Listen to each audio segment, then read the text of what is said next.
Let's move on to national security. Trump and Harris duked it out over foreign policy, specifically on the Middle East and the war in Ukraine.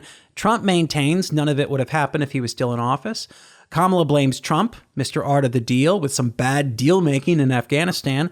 They both vie for the approval of Israel, but neither seems overly interested in Gaza. Though, to be fair, Kamala did offer a little bit of lip service to the Palestinians.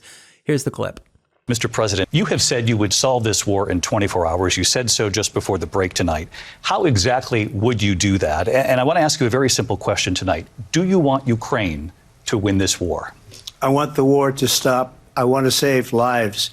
We're in for 250 billion or more because they don't ask Europe. They're into 100 to 150. They should be forced to equalize. That is a war that's dying to be settled. I will get it settled before I even become president. If I win, when I'm president-elect, and what I'll do is I'll speak to one, I'll speak to the other, I'll get them together. That war would have never happened. I believe the reason that Donald Trump says that this war would be over within 24 hours is because he would just give it up. If Donald Trump were president, Putin would be sitting in Kyiv with his eyes on the rest of Europe, starting with Poland. And why don't you tell the 800,000 Polish Americans right here in Pennsylvania how quickly you would give up for the sake of favor and what you think is a friendship with what is known to be a dictator who would eat you for lunch.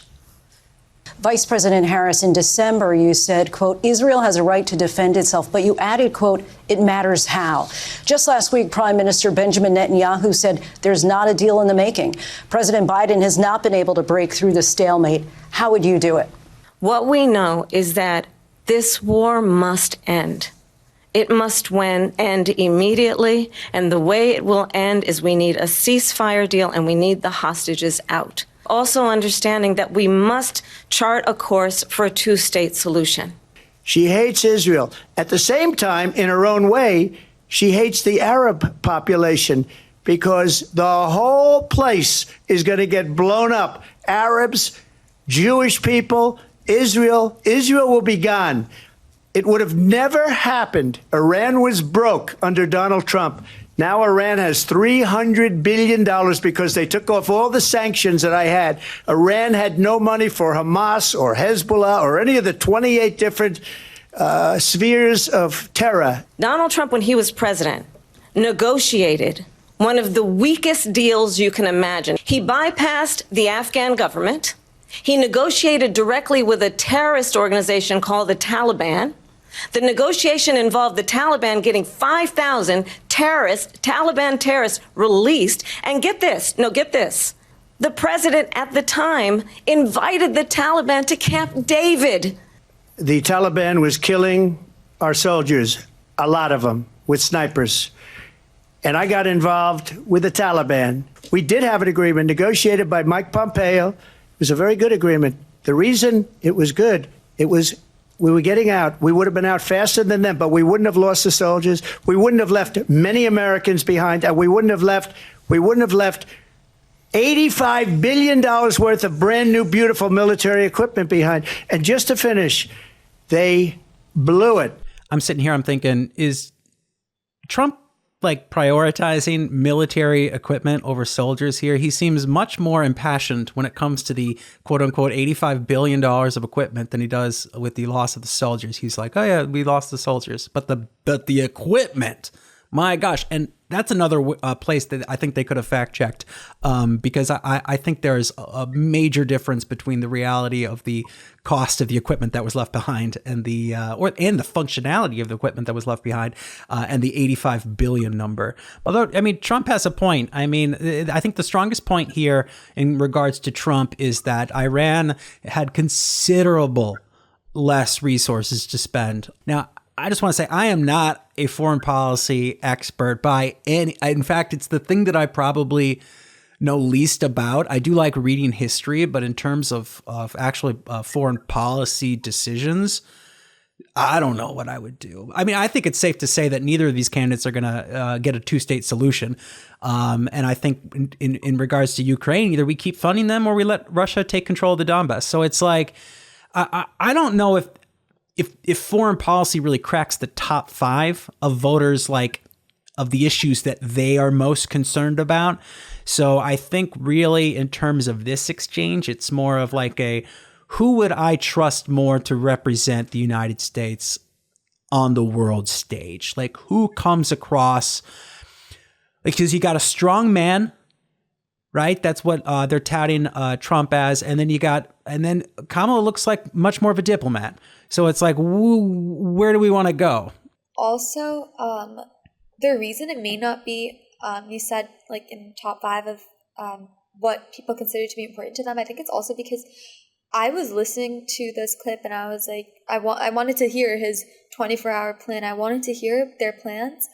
I didn't really hear too much. Like, I didn't get a clear picture of what they would specifically do. And like he said, I would fix it within 24 hours. I would talk to one side, I would talk to the other side. I feel like it makes it seem easier than it is. So I also feel like that's why it might not be as important, because it's not like you're not voting for a plan. You're voting for the person on this issue, I feel, because I don't think they've expressed their plans enough for them to be important enough, like, to distinguish between the two candidates. I feel like I think now, by like judging based off this clip, it's the way they present themselves, because I didn't really hear a clear plan. Yeah, and I think there's fudging going on between both of them. I think, and I'm not trying to conflate the two. I think my personal opinion is one is acting in much more bad faith than the other. But when Kamala Harris says there's no U.S. soldiers in combat zones overseas, that's not true. That's just not true. We have U.S. soldiers around the world in combat zones. And if that's not true, you wonder why they didn't fact check her on that. That's another thing. It's like, well, now I'm thinking, like, did they have a list of things where they were like, this person might say this, so if they say this, here is the fact. And if that's the case, did they just not have that? Did they just not think that Kamala was going to say that, so they just didn't have that fact available? They probably had that for some, but again, they called up when they were fact checking him about like cats and dogs, Trump about people eating animals, they called someone. So no, they had already reached out. I mean, ABC, we're talking about ABC News. I mean, this was a story. So ABC News obviously had to reach out to the city to see if there was any legitimacy to these claims, because they were probably writing other stories about it. So I think I don't think that was happening in real time. I'm not sure the city commissioner was on standby, just waiting for that phone call. Like, just reached out to him. Oh, yeah. Yeah, the city commissioner's back there, and he's just shaking his head right now. Trump, no idea what you're talking about. Maybe it's just due diligence on the point of the moderators, is that you really need to, like, look to see the claim. If you're going to fact check, really thoroughly fact check. Know that Kamala might tout the fact that there's no, like, if she said it in another interview, she might say it here. So know whether or not there are Americans in combat zones.